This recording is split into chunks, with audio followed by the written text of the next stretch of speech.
this largely gets treated differently if someone else is the person in the hospital. Under other circumstances similar to this, I think law enforcement would have sought blood. Had they asked our opinion, we would have told them to seek blood. Had they sought blood and we got it, we would have fought for it in court, and we would have prosecuted this case for the charges that I mentioned.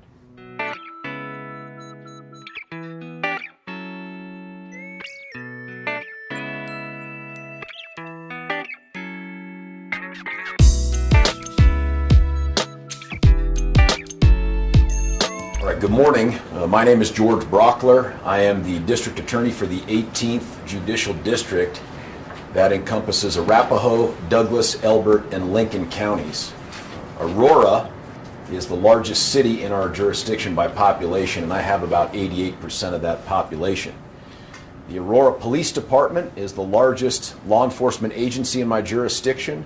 It is also the second largest police department in the state of Colorado, and it is responsible for a significant portion of the cases that we prosecute in this jurisdiction. And I want to say two things before we get into this specific case. One, even despite this, I believe the men and women of the Aurora Police Department are some of the finest law enforcement officers in this part of the country, and they do tremendous work on behalf of the community that they serve, both in terms of investigating crime and prevention of crime. I see this in my experience, and I've only been in the game 25 years and DA for a little over 7. This is an aberration. Now, I want to tell you something else before we get into the Officer Meier case. For those that doubt motivations why we do what we do, we prosecute police officers and sheriff's deputies and state troopers all the time for violating our laws, just like we do anyone else. So I had our folks go back and take a look at since I took office in 2012 and see how many law enforcement officers we've prosecuted just for DUI. That's separate from all the others. And we've prosecuted 13 in this jurisdiction, several of them from the Aurora Police Department. Here's a breakdown of what happened to those cases. We had 8 guilty pleas, 1 that went to trial and lost. 2 of those cases are still pending, and 2 had to be dismissed. 1 because the officer or the defendant, who was the officer, died, and 1 because a key witness in our case was deployed as part of their military service, and we couldn't get them back, and the judge ran out of patience for continuances and made the case go away.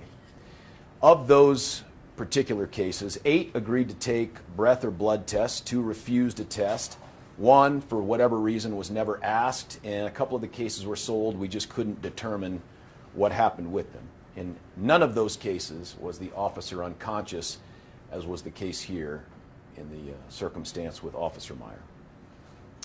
Now, on March 29th, 2019, Officer Nathan Meier was heavily intoxicated while he operated a marked patrol unit in uniform and armed with a handgun. I have no doubts about those facts, but what I lack is the ability to prove that beyond a reasonable doubt in court. And the reason I lack the ability to do that is because the decisions that were made at the scene by other members of the Aurora Police Department, and I want to talk to you about how we got there. 257 days after Aurora PD showed up on scene where Nathan Meier was passed out drunk behind the wheel of his cruiser, there was a story aired by CBS 4 on December the 10th. That story was broken by Brian Moss, and that is the very first time we became aware of this circumstance, 257 days later. The next day, December the 11th, the reporter, Brian Moss, came out and interviewed me, and I told him I intended to launch an inquiry into this. And my initial reaction to this was I didn't see anything in the initial reporting that told me that something had taken place here that was out of the ordinary or unusual. My opinion on that has changed as a result of an inquiry that quickly turned into an investigation by our office. Our investigation, and I want to detail for the public how that took place and the timing that got us to here today. First off, I assigned 2 separate chief deputies, and I want to talk about that because it wasn't just random chief deputies. Chief deputies are supervisors in our office. They are some of the most experienced prosecutors and trial attorneys, and the 2 that I assigned were very particular. Each one was the chief of county court, which is where all of our DUIs get prosecuted. One of them, the lead chief deputy in the investigation of this, is also the head of our vehicular assault and vehicular homicide team, so deals with DUIs at a high level on a regular basis. I also assigned 2 investigators to this. Now, I want to tell you why we had to have 2 chief deputies as we get into something called Garrity and some of the internal affairs investigation stuff. But so keep that question in the back of your mind, why there had to be a second chief deputy. So the day after I announced I was going to conduct this inquiry, we reached back out to our partners at Aurora Police Department, and they provided us with a bunch of information. They provided us with incident reports and some body-worn camera footage. I'll talk more about that in detail in a little bit. We had to go seek a search warrant and execute that search warrant the day after Christmas to get our hands on the internal affairs investigation in its entirety. The reason for a second chief deputy is this. There is a case that I'll go into some detail about called Garrity. And it is a case that exists and is used largely for law enforcement that says when an officer is being investigated for misconduct internally and their employer, that chief of police, says to them, if you don't answer questions about what you did and why you did it, I will terminate your employment. They're allowed to do that, but that statement gets protection. That statement is considered compelled. And that means we don't get it at trial. And I'll talk a little bit more about that. That second chief deputy was assigned to look at those portions of the internal affairs investigation that I could not consider by law in making a charging decision and a decision to prosecute. And I will tell you that it was only last night, as we prepared for this, that I had my first conversation with that chief deputy to discuss the information that they discovered from inside that internal affairs investigation and the other documents that Meier provided during that investigation. The other thing we considered, and we started to get these things in January, we were able to interview 2 of the lay witnesses, the citizen civilian 911 callers who observed Meier passed out behind the wheel. We also obtained additional records from the fire departments and EMS. Those became critical, and in my opinion, their observations and statements became largely dispositive of my ability to prosecute successfully at trial. We interviewed 2 responding officers who, although they had generated reports for purposes of the IA investigation, had never been interviewed as part of the IA investigation. The last of those interviews was finally able to be scheduled not because of us, but because of them this week. And that was the condition precedent to us being able to make a final decision and have this discussion with the public, which I promised you long ago. We interviewed the EMS personnel and the paramedics who were not previously interviewed. We also reviewed all of the dispatch records to try to find out what communications were taking place outside of the public eye. We looked for any additional reports that may have been generated, and I'm going to call them READY reports. READY stands for Report Every Drunk Driver Immediately. And we were looking for anything. State Patrol, Arapahoe County, Aurora, anybody that might have called in to see this vehicle driving suspiciously. We found none. I want to talk to you about the evidence that would be available to us at trial because, frankly, the reporting job has been good enough that it covers not only that, but a bunch of stuff that I won't get to use at trial. March 29th at 3:44 p.m., as you know, APD then Detective Nate Meier is discovered by a private person, a private citizen, unconscious in the driver's seat of the vehicle. Car is running, foot is on the brake. It's in the middle of the road right by Buckley Air Force Base entrance. Now that 911 caller who we interviewed did not approach the vehicle. They reported that someone was passed out, their words. There was a second 911 caller who happened to be a former bartender. That could be instructive to us. They did approach the vehicle. They never had the opportunity to breathe in any of the air that was coming off of Officer Meier or inside the car because the windows were up. They attempted to wake Officer Meier by knocking on the glass. Meier appeared, in her opinion, to look at her, and in her opinion, looked drunk. APD dispatched officers and EMS. It turns out that just by chance, Deputy Chief Paul O'Keefe was in the area. He responded to the call and was really, I think, the first APD officer to arrive on scene. He heard the dispatch report and he went out there. Couldn't get the door open. So they had to get the firefighters to break the glass on the car door, I think maybe even 2 doors, the passenger side as well. At that time, Deputy Chief O'Keefe says he smells a mild odor of alcohol, leaves that vehicle, and then says, hey, I never smelled it again after that. In fact, in some places he described it as fleeting. Now this is I guess a screenshot, if you will, of a report that was generated and came out of the IA investigation. These are his exact words here. Smelled what I thought was a smell of alcohol, fleeting. And he then says it wasn't consistent with what I had seen from even really intoxicated people. He goes back to his car.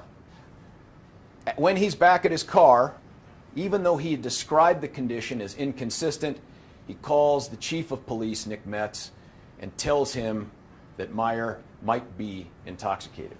He then returns to Meier's car and says, I never smelled the alcohol ever again. And he believed in his assessment, and this is a guy who's a career law enforcement officer who has significant experience, said, I had insufficient information to initiate a DUI investigation. And then he also says during the IA investigation, he erred on the side of protecting Officer Meier. Meier's in uniform, his vehicle's in drive, his foot on the brake, he's unresponsive. During the process of removing him, 3 other Aurora officers indicate some level of odor of alcohol that they smell. One officer describes it as mild, but not sure whether it's coming out of the car or off of Officer Meier. A second officer says, nope, I smelled an odor, it was coming off of Meier. And a third officer described it as faint and coming from the vicinity of Meier's face. Here's what's important. None of those observations are communicated to EMS personnel. That plays a significant role in how they assess this case as we move forward. Now there's body-worn camera, that is the policy for Aurora Police Department, but of the 8 officers on scene, 3 were supervisors, and they don't typically interact with the public, and so they don't carry body-worn cameras. That includes Deputy Chief Paul O'Keefe.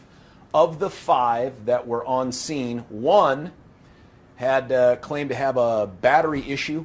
Their body-worn camera wasn't charged, so there's no footage there.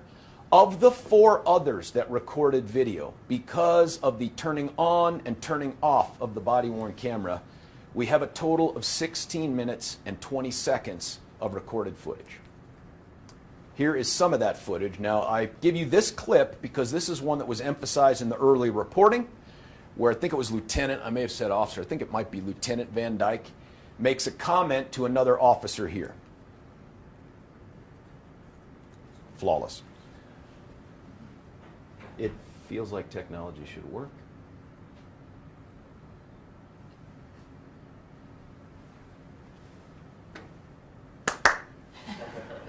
Nope. This is, that's all right. That's okay. That's all right. This is that video clip where Lieutenant Van Dyke is seen walking by the officer with the body cam on and says he's a little intoxicated. And that has been widely reported. This would have been a video clip of that. This is statements that came out of the IA investigation where he says that. How did you get that information? Had to ask him, where did you get the idea that he was a little intoxicated? He said, I got it from Officer Rivas.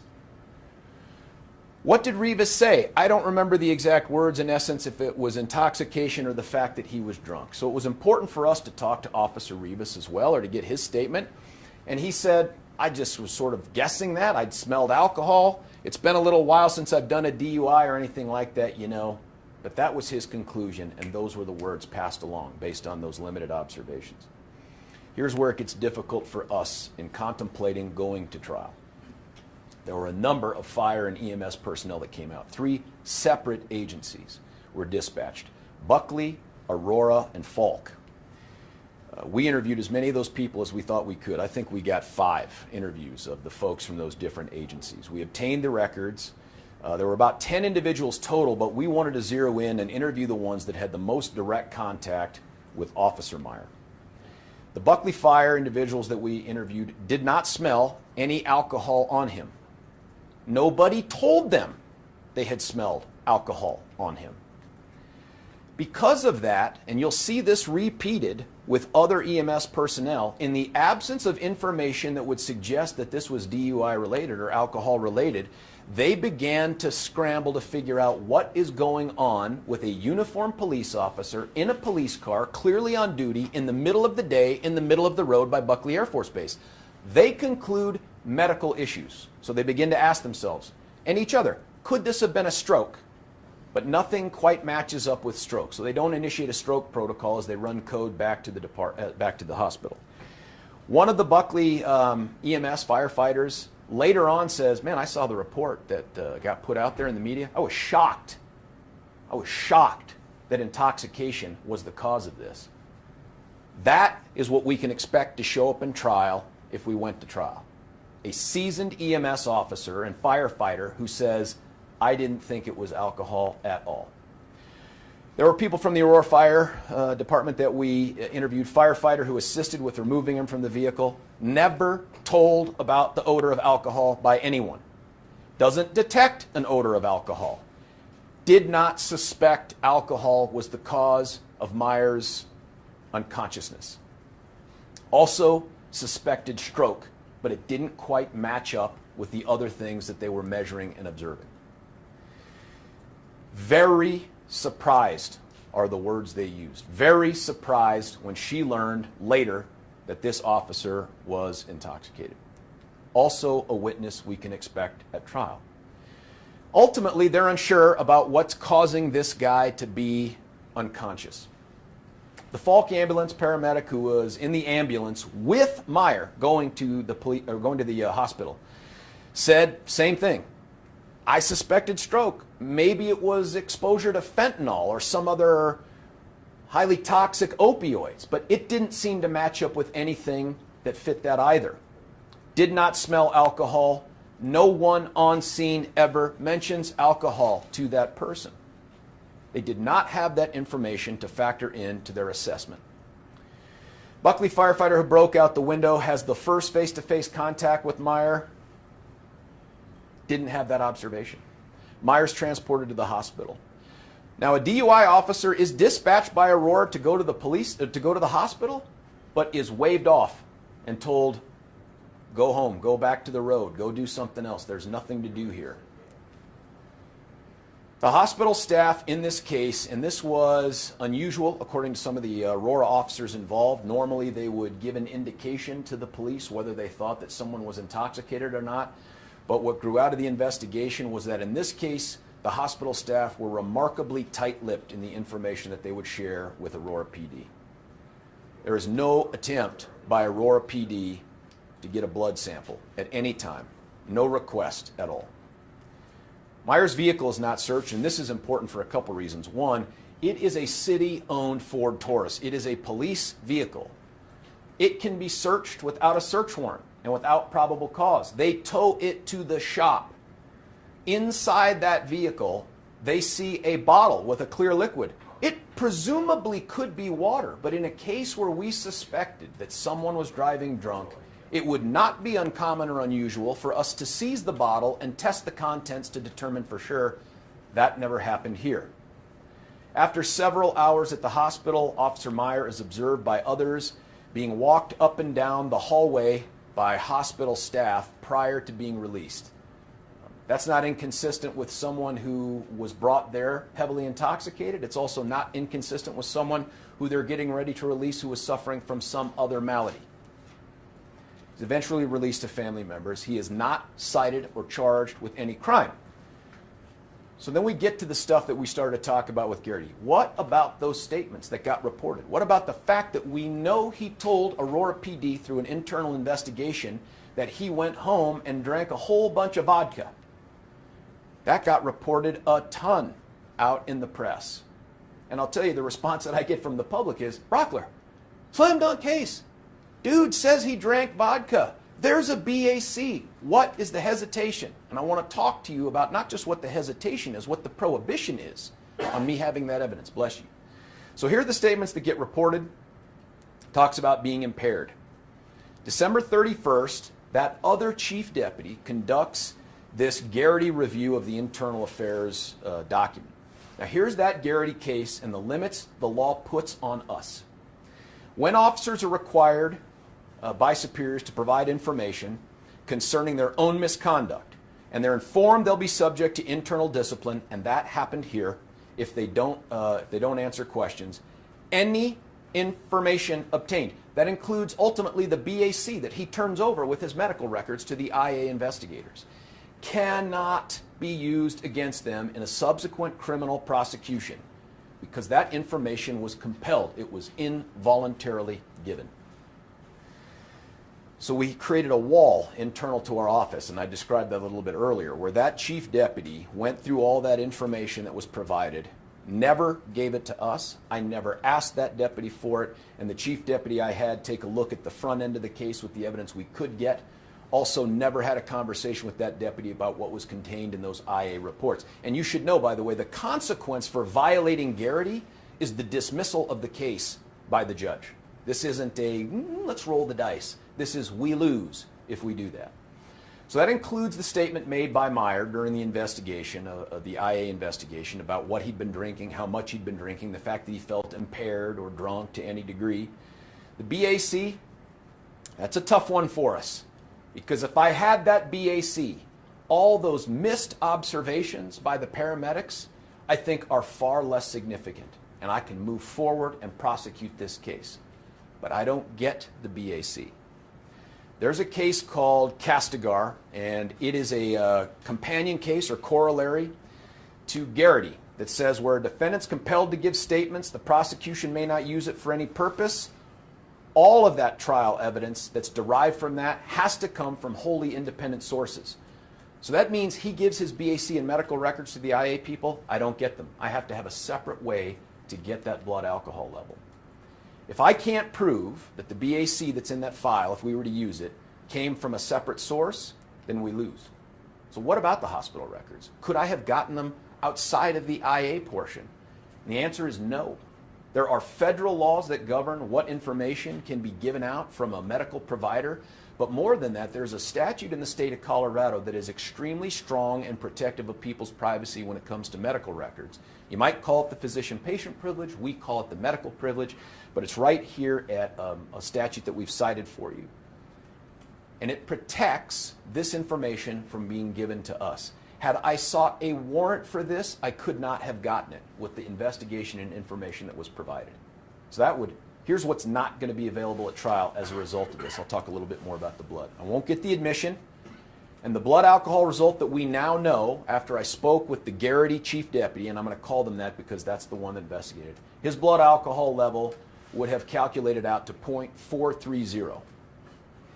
That is significantly intoxicated. There is no question that a person with that blood alcohol level, were we to have it to use, would have been guilty of possessing a firearm while drunk. There is no doubt in my mind that that person not only would have exceeded the blood alcohol level within the 2-hour time frame for DUI per se, that's what we call it when your BAC exceeds 0.08, but that person demonstrably, plus this, was substantially incapable of operating a motor vehicle safely. But I don't get that blood alcohol level. Here's why I believe, and it's frustrating for me to say this, here's why I believe I cannot ethically move forward with this case. The standard to charge, the standard to even go try to get blood from this person is probable cause. Do I think that there's probable cause here? Yes, I think we could probably make a good argument for probable cause. But that's not our standard, that's law enforcement standard. Our standard is a reasonable probability or likelihood of success at trial. And in the absence of the evidence that was never sought out there on the road, the absence of statements, the absence of the blood alcohol level, and the statements of all of those professional, experienced EMS personnel, I do not believe I had a reasonable probability of success at trial on these charges. So the question has to come up, well, could we have sought Meier's blood at the time? And I think, yes, we could have. This is a statute. We try to break it out and give you some of the highlights here. But the gist is this. If officers had probable cause and Meier is unconscious, they could have sought his blood anyway. If the doctors had said, no, it is contramedically indicated, if it would be would put him at risk to take his blood under these circumstances, and we deny you access, then we could subpoena the records. Then we could get the medical records, and they would not be protected by privilege. But Aurora's failure to make the initial inquiry, to hear back from the doctors, no, precludes us from going to the second portion of that statute. And that's why we can't get that blood alcohol level. There was no attempt ever to seek Meier's blood. Let's talk about the potential charges that I think that we had here. Prohibited use of a weapon is also colloquially called drunk with a gun. That's a person has in their possession a firearm, no question here, under the influence of intoxicating liquor. Not exactly the same standard of intoxication that is defined for DUI, but one that I don't think we can overcome, given the claimed observations of the officers and the statements made by EMS personnel in the absence of that blood alcohol level. DUI you're probably far more familiar with. Here's the definition of what under the influence means. I gave it to you: substantially incapable of operating a motor vehicle safely. What we have right now is an unexplained issue of, I think, potentially bad driving and a faint, fleeting, not observed by everybody odor of alcohol. I don't think that's enough. I think the paramedics' presence here, their shock, their surprise that alcohol was involved, I just don't think I could get 6 people to convict on those charges given that evidence. DWAI is a lower standard than intoxication, but I think we run into the same problem. I can't prove up any level of impairment or intoxication because I can't disprove there was some other medical issue, and I can't prove that whatever it was caused by the alcohol. And the singular reason I can't is because of the investigation that was not conducted in this case. Reckless endangerment was another charge. I mean, listen, you know, we went through Title 18 and 42. Title 42 is all your traffic. Title 18 is, we went through everything we could think of to see if something fit here. Recklessly engaged in conduct which created a substantial risk of serious bodily injury to another. I just don't have it without any other additional evidence. And then, of course, we took at official misconduct. And I will say that at this time, given the evidence that we have right now, I do not feel that we have the ability to charge ethically either Officer Meier or any other officer for official misconduct. Now, I use those terms for a reason. Could there be additional evidence that comes forward through some other investigation or through some other means that might change my mind? Yep. I'm not telling you it's not on the table, and I'm not telling you it couldn't happen. But right now, given what we know and the evidence we have, I do not believe we have enough to say that there was especially because of the amount of discretion and how it was exercised, that either A or B were violated here under this statute. Happy to answer any questions that you have. Did you go? Yes, sir. First of all, your reaction to the investigation and the fact that longtime command staff, officers that were at the scene, obviously medical personnel, had no clue this was DUI. Let me say my initial reaction, it's the one I think that was captured by Brian Moss on my initial statement, was, you know, given what I had seen and what I had heard, I thought there was likely plausible explanations for what was done on the road, and I wasn't going to jump to conclusions. But the result of this investigation, which included a ton more information than we'd had access to before, my conclusion is different. And I am incredibly frustrated with an agency that I put a great deal of trust in. I think that they're an incredible law enforcement agency. I think it's embarrassing for the 99.9% of the men and women there that they have to go through the community with this kind of thing hanging over their head. I'm frustrated because, you know, bottom line is, if one of us had been in that car and not Officer Nate Meier, you ask me, do I think it would have been treated differently? I do. On that note, if this was not a police officer, I mean, is it fair to characterize this by the Aurora Police Department? Would you call this a cover-up? I would not. But by the way, I won't use the term cover-up because for me, my definition of cover-up is something far more intentional. They have evidence and it gets destroyed. They have evidence and they hide it. There is something known. I don't think this was known. I think it was suspected. And I think this became an ignorance is bliss moment. I think this became, we don't want to know. We don't want to get evidence that might show what we suspect. I don't think that's a cover-up, but it's a couple blocks from it.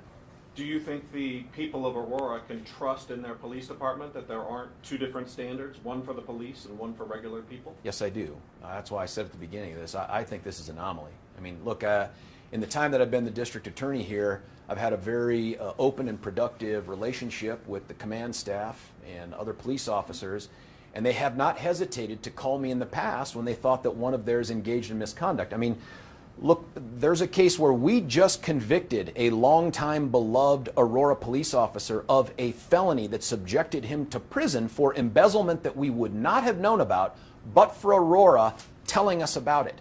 So this to me is not the norm in Aurora. This is not how they have done business while I've been district attorney, as far as I know. This was the first time that something like this has happened. I'm frustrated, one, that it happened, two, that I don't get to know about it until the media reports on it. Because I'll say this too, had one of those officers on the scene thought, we're not sure, is there probable cause? It is customary, it happens all the time on a whole bunch of cases much bigger than this, to pick up the phone and call one of my prosecutors and say, let me run this by you, what do you think? I tell you, with the information we have and what we've done in the past with these cases, my prosecutors would have said, yep, go get the blood. Can you provide some clarity on the Garrity situation? You said you couldn't use it in what they said during the IA, but Yep. could you put people on the stand after the fact, public officials, people who now know and are certain that he was drunk? Could you ask them, hey, now knowing what you know, indirectly ask them and put them on the stand? No, I mean, frankly, I appreciate your defense attorney mindset there, which is how do we beat the law? And I'm not saying that sarcastically. That is how do we get around this thing? And believe me, I sent my chief deputy to our chief of appeals, the smarter law people in there that know all this stuff, and said, look, find me a way to get this evidence in. Find me a way to get the evidence to get it in. But what you can't do is say, okay, I can't get the report, but I'll invite the people who listened to the statements to come in and testify to those hearsay statements, the content of which is protected and precluded by Garrity. I couldn't do that. How can the public trust you to hold cops accountable moving forward? Trust me? Yeah. Trust your office. I'm not even sure where that question comes from, given one, this press conference and the fact that I began by showing you that we've prosecuted every single officer of DUI that has been brought before us, including 2 from Aurora, within the last 30 days. This week, we convicted another Aurora officer of DUI. So the answer to the question is, take a look at our track record over the 7 years and all the officers that we've prosecuted for violating the law. I could have done this through something in writing. I could have done this as, hey, there's just no probable cause, nothing to see here, move on. I'm not going to do that because I'm extremely frustrated with how this was handled and the outcome and the position I'm put in to have to stand here before the public to try to dispel this kind of suggestion that somehow I'm in bed with this conduct. I am not.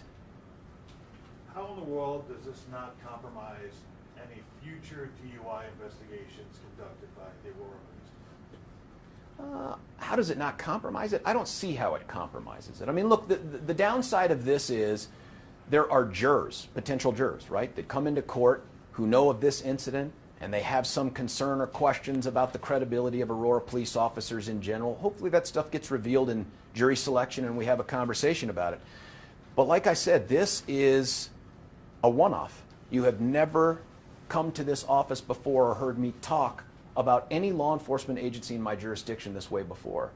That's because this one is, it's the most upsetting to me in the way it was handled, and frankly, the impression that it leaves with those who are inclined to question whether it's my ability to carry out my sworn duty to enforce the laws of the state in this jurisdiction, or Aurora's ability to protect and serve and be impartial in the way they enforce the laws. I don't think either of those things are true, but now here we are, and we've just had back-to-back questions from respected members of the media asking that exact same thing, and I tell you, it sucks. Yes, sir. Is there a need for more training for police officers, for I do not first believe responders? I do not believe this was a training issue. And I also believe that had these EMS folks, and they told us this, had they been told there was a suspicion of alcohol, and by the way, for those of you that don't drink vodka or do this work, Vodka is the least likely alcohol to leave that kind of emanating odor that would persist in a way that other alcohols might. They said, hey, had someone told us that there was alcohol on board or they suspected it, we would have factored that into our assessment. And my guess is they would have made different decisions. Look, some of the paramedics said, we ran code to the hospital because we didn't know what was going on. If we thought this was a drunk, we wouldn't have run code. What's your advice? What do you want the Aurora Police Department to do should this happen again? Let me defer a little bit on that. I'll give you my personal opinion. But there is going to be an investigation that's going to be conducted by an outside attorney that Aurora has retained to look exactly at that kind of thing, internal practices and what they do. And I don't want to step on their toes. But from the district attorney's perspective, and I have done my own informal poll of other agencies after this incident, if a law enforcement agency suspects misconduct by any of their employees, specifically officers, don't investigate it. Invite an outside agency to come in and investigate it. There was nothing that would have prohibited Aurora right then and there from calling out to Colorado State Patrol or the Arapahoe County Sheriff's Office and say, hey, come out here, here's what we've got, take it from here. Or even meet us at the hospital. We'll tell you what we've got, take it from here. That never happened. And when that doesn't happen and we get this frustrating result, you then get the people out there who are going to start asking questions about, can we trust them to police themselves? Can we trust them to make decisions about future cases involving officers anywhere or on DUI investigations? Man, that's tough. God, that is very difficult. Well, you call this an anomaly, but you didn't hear about this case for months, and there's a bunch of people out there who may feel like there's other cases like this out there. So how do you police the police? Boy, I sure hope that's not true, man. I sure hope that's not true. I haven't seen anything else like this. Honest to God, had you asked me before Brian Moss's story, do you think there's cases out there that you don't know about? I'd say no. So, take it with a grain of salt, but this doesn't feel like anything else we've quite had like this.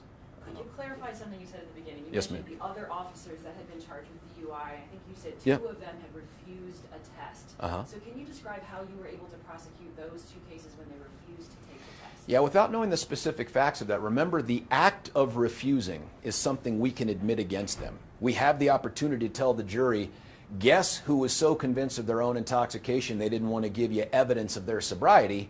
This guy right here.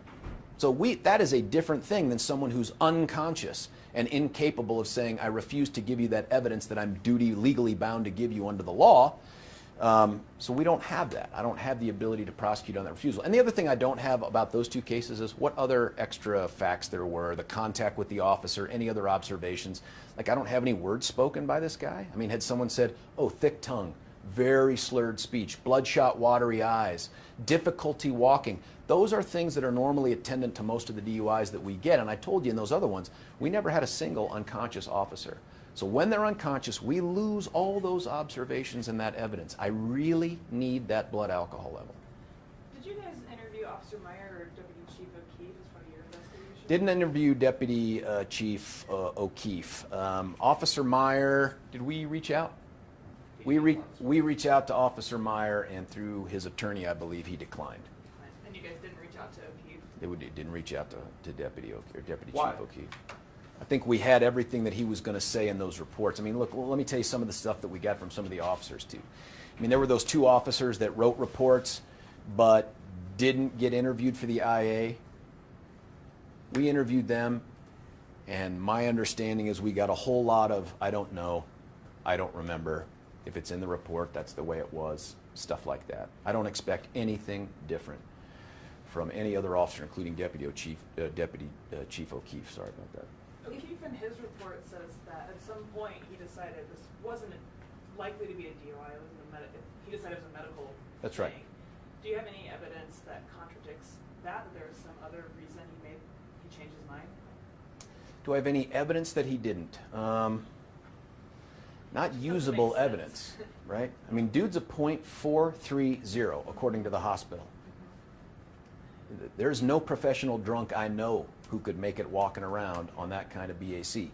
So we know this guy was heavily intoxicated. But you bring up a good question, and that is, especially as we consider charges like official misconduct or other things that took place, There is an exercise of discretion here based on observations that if they're not recorded, I can't reproduce, and I get stuck in this position where I got to think of what can I present to the jury. And I would tell you that if we charged this case, I would do this myself. And I just couldn't see getting around the EMS observations and things like that. If we were to go back and look at every DUI that has been charged by this office over the last 7 years, are you confident that there is no other case that you've used less evidence on to prosecute a DUI? I'm confident, yeah. And I say that not because I have seen every one of those. And keep in mind that up until 2 years ago when El Paso surpassed us, we had more DUIs in this jurisdiction than any place in the state of Colorado. A lot of that's the function of the size of our jurisdiction, 1 million people. But I asked both chief deputies that oversee all the prosecutors that handle all the DUIs because I was desperate to find some way to move forward on this case because I thought it would be the right thing to do if we could do it. And the answer I got back from each of those chiefs was, we've never had anything this weak. This would be the weakest DUI we'd ever move forward on. And the blood alcohol level, that was taken at the hospital, and how did your office learn about that? Was that a self-reported thing, or how? Self-reported by him through the internal affairs investigation, which made it unavailable to us for criminal prosecution, and that's how we got it, was through when we executed a search warrant for the internal affairs documents. Is that unusual to execute a search warrant to get a full IA file?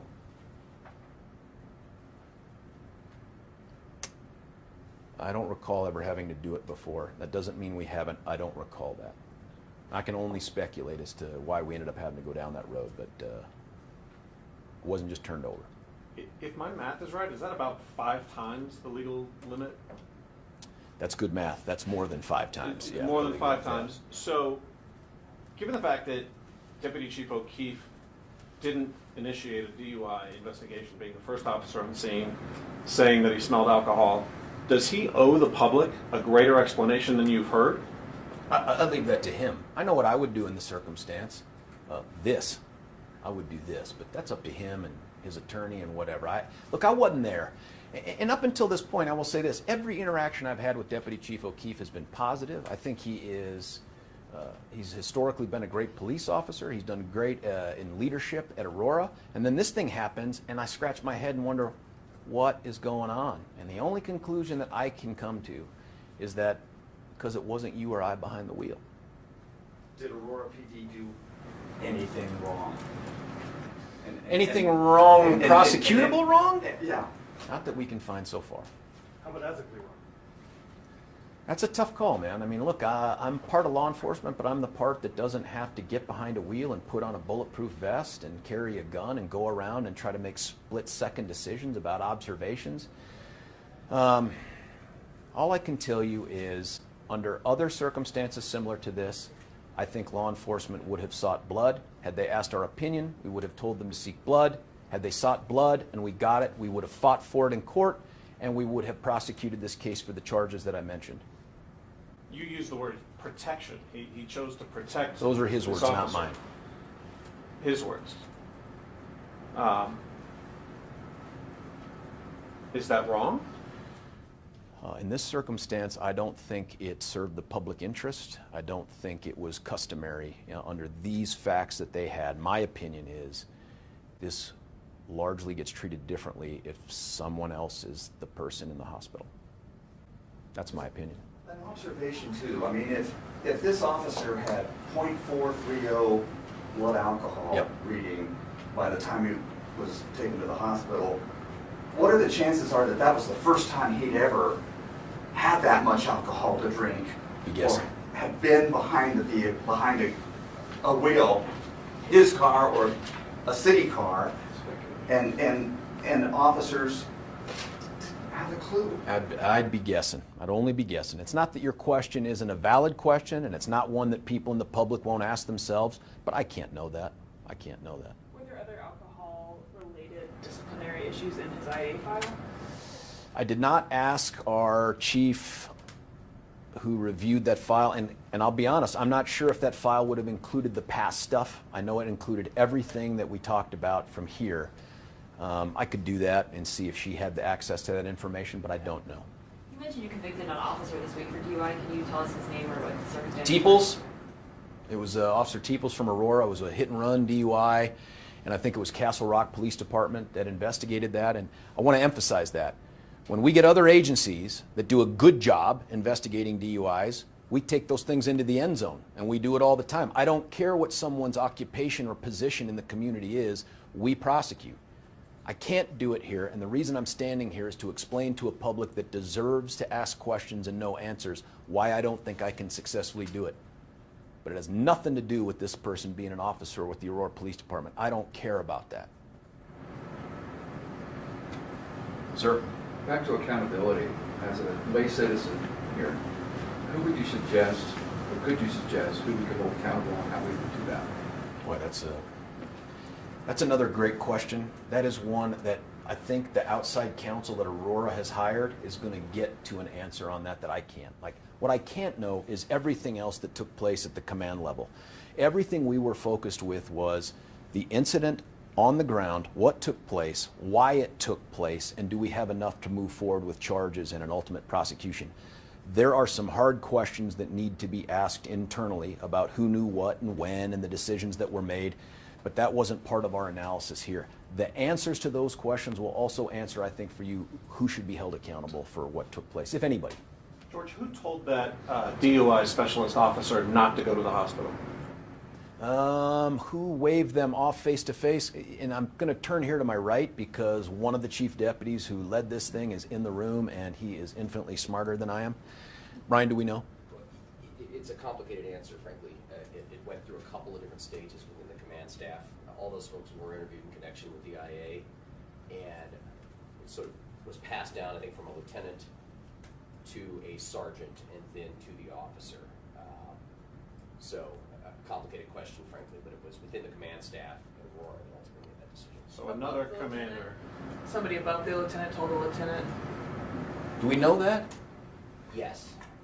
Who told the lieutenant? My recollection is that it went ultimately up to the commander of the traffic division, Lieutenant, or I think it's Captain Lanigan, who was involved in that decision. But again, I don't mean to suggest he was the sole decision maker. It sort of went up the chain from folks at the hospital and then back down through Lieutenant or Captain Lanigan to a lieutenant, and from there to the traffic officer. And I'm sorry, George, since you're the one on the microphone, Yes. Would you mind repeating that for us? Yeah, my understanding from this discussion we just had off camera and off mic was that this didn't start with that DUI officer. It started well above them, maybe all the way up to whoever the commander of traffic was, maybe Captain Lanigan, and then worked its way back down before the decision was made. The point is other senior commanders, senior level people waved off a DUI officer from doing their job. That's what it sounds like. And again, I don't know what they knew. I don't know what they were told. Frankly, that's not as important to me as the decision to not seek it. That is an important decision for whoever's going to do the rest of this investigation to determine what went wrong inside Aurora. But for purposes that we have, I need the people on the ground who are making decisions. I need the people who had the observations, who chose to tell people some things but not others, all of that. That's what I need. Can you give one overall culture reaction to the Aurora Police Department? I don't know if you saw the email from Chief Metz that went out and said Meier owned his own S-word. I don't know if you have a reaction to that email that went out and just the culture moving forward with looking for a new chief. You know, you said some positive things and some negative things, I guess. What's your overall assessment? Look, that email from Chief Metz, I mean, my presumption is that that was intended to characterize what took place in the internal affairs investigation, and that kind of looks like what happened. And this guy came forward with his medical records and a statement saying that he'd done all these things, but he did it in the protected confines of the internal affairs investigation. I should say something else. I don't think Officer Meier was in a position to be at fault for this in terms of not the conduct of being drunk with the guy, that is, but in terms of the decisions that were made not to seek his blood. It doesn't look like he had anything to do with that because he was so drunk he was passed out. I mean, these decisions were made in his absence, even though he was physically present. So to the extent that he had a singular opportunity somewhere to come forward and say things about what he had done and why he did it, he did do that. I'm not defending him because I do think he beat the system. I just think it was part of the system that helped him do it. So should he be here in court facing these charges? Given the information that we had, if we'd gotten that blood alcohol level, we'd have charged him. If somebody had discussed that BAC, like emails and other records that's outside of the IA file, Uh-huh. would you be able to use that? No. If someone sent an email like, No, and again, I don't want to get super technical with what the rules of evidence are, but all of those things would be considered hearsay. They'd be communications of some other thing that wouldn't be admissible for the truth of the matter, which is the BAC. I'd have to get back to the actual blood alcohol test itself, and I don't have a vehicle to get it or admit it into evidence. What else? Anything else from the members of the community? We have two here. Ma'am, any questions? Anything else? Any more questions about me, how I do my job, that kind of thing? Why didn't you just grab the bull by the horns on this? I'm telling you, Brian would tell you this if he was on the mic. Up until like the moment that we made the decision, I think I called Brian like at night, and I'd be like, what about this?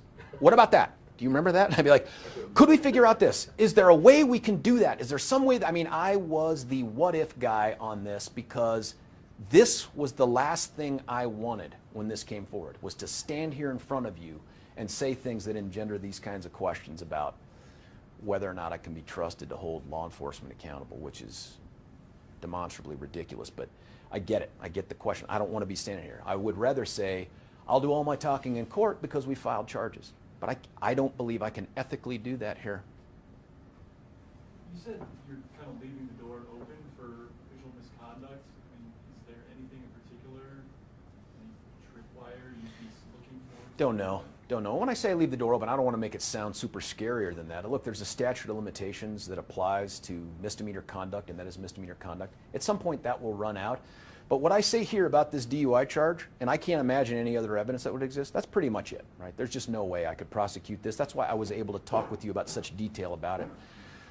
Some of the other charges that might be related to some other things, I'm not closing the door on that the way I am on this DUI stuff. I don't know what's out there. I don't know what could be generated by another investigation that I might be able to access and ultimately use in court. I don't know any of those things, so I don't want to stand here and say, under no circumstances would I ever pursue that.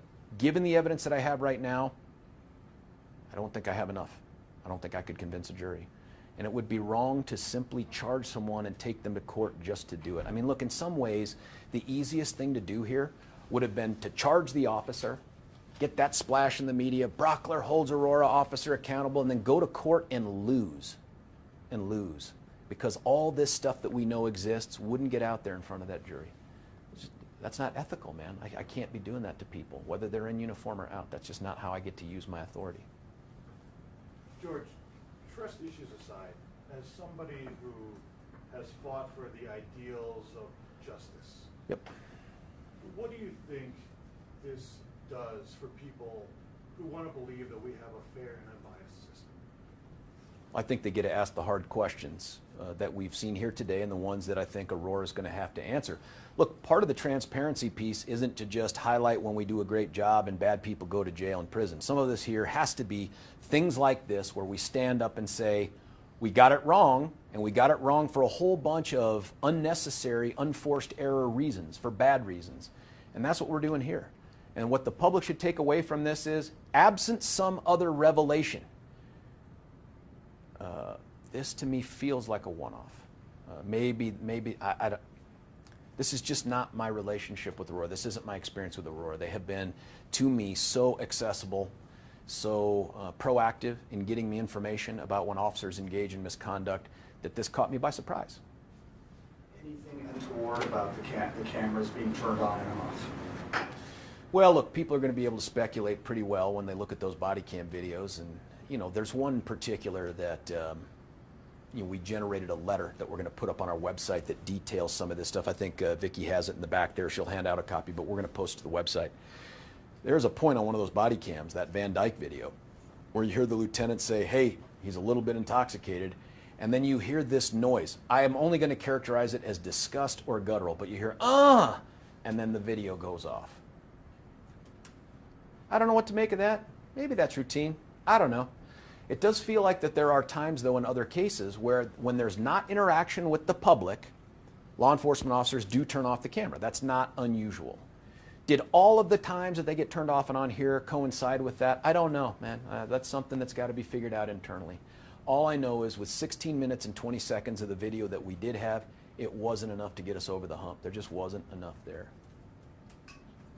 Anything else before we wrap this up? I've got the letters back here. Yeah.